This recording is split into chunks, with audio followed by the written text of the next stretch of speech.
নমস্কার বন্ধুরা, আমার রান্নাঘরের আরেকটি পর্বে সবাইকে স্বাগত।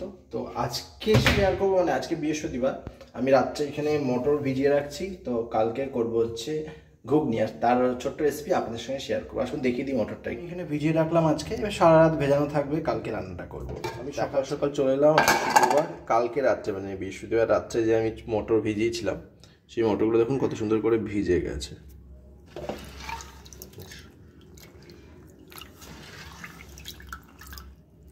তো এবার আমি এটা আগে সেদ্ধ করে নেবো, একটু জল দিয়ে ধুয়ে নিই, ধুয়ে আগে সেদ্ধ বসিয়ে দেবো। মটরগুলো হাঁড়িতে ভিজেছিলাম, তো মটরগুলো সব দিয়ে দেবো। বাইরে দুটো বিড়াল মনে ঝগড়া করছে। নুন দিয়ে দিলাম,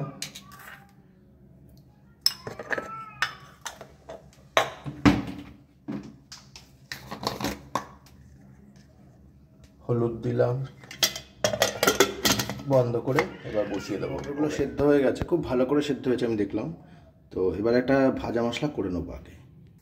এখানে জিরে, গোটা গরম মশলার মধ্যে এলাচ, লবঙ্গ, দারচিনি, ব্যাস এইটুকু আমি হালকা করে ভেজে নেবো, ভেজে গুঁড়ো করে নেবো। এটাই হচ্ছে ঘুগনিতে মশলা হিসেবে ব্যবহার হবে। আর এদিকে আদা, রসুন, পেঁয়াজ আর কাঁচা লঙ্কা এগুলো খুব ভালো করে আমি থেতো করে নিয়েছি।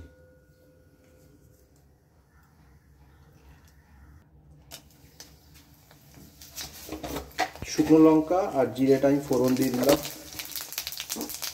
এর মধ্যেই আদা, রসুন, পেঁয়াজ, কাঁচা লঙ্কা থেতো করে দিতে অল্প, সেটা আমি এখানে দিয়ে দেবো। ঝালটা বেশি দিচ্ছি না, কারণ যেহেতু বাচ্চারা খাবে, তো ঝালটা বুঝে দিচ্ছি আমি। এটা হালকা করে ভেজে নেব। সামান্য একটু নুন, বেশ কিছুটা হলুদের গুঁড়ো, পরিমাণে কাশ্মীরি লঙ্কার গুঁড়ো, জাস্ট ওই রঙটা আসার জন্য। খুব ভালো করে মশলাটা একটু ভেজে নিই। মশলাটা ভাজা হয়ে গেছে, আর এর মধ্যে আমি সেদ্ধ করে রাখা মটরগুলো দিয়ে দিচ্ছি।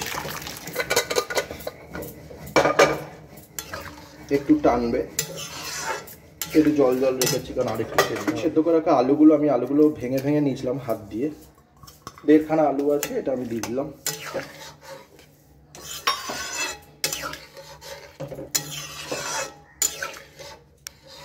এটা হতে থাকে, ফ্লেমটা একটু বাড়িয়ে দিলাম, মানে মিডিয়াম করে দিলাম ফ্লেমটা, একদম লোতে রাখা ছিল। এর মধ্যে খালি অ্যাড করবো একটু চিনি, মানে চিনি তো দেবো না, একটু গুড়ের গুঁড়ো দেবো, আর সাথে দেবো হচ্ছে ভাজা মশলা। একটু ফুটে যাক, তারপরে দেবো। আপনারা চাইলে একটু টমেটো অ্যাড করতে পারেন, বেশ ভালো লাগবে। তবে আজকে আমি টকের এটা রাখবো না, টকটা আজকে দেবো না আমি এর মধ্যে। একটা ঢাকনা দিলাম, একটু তাড়াতাড়ি হয়ে যাবে তার জন্য। এখানে ফুটে গেছে এই ঘুগনিটা। এবার ভাজা মশলাটা দিয়ে দেবো, আর একটু মিষ্টি দিয়ে দেবো। ভাজা মশলাটা আমি দিয়ে দিলাম এর মধ্যে, মিষ্টির জন্য একটু গুঁড়ো দিলাম। এটা একদম রেডি। আর একটু ফুটিয়ে নেবো, টান টান হলে নামিয়ে নেবো।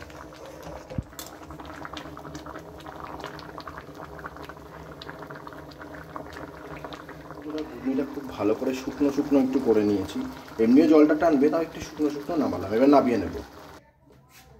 হয়ে গেল, এবার এটা আমি একটা বাটিতে ঢেলে দিলাম।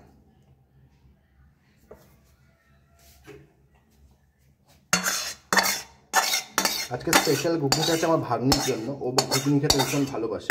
তো আজকে ঝাল মশলা একটু কমই দিলাম, দিয়ে একদম হালকা করে ঘুগনিটা বানিয়ে দিলাম। আপনারা বলবেন কেমন হয়েছে না হয়েছে। ঘুগনি কিন্তু একদম রেডি।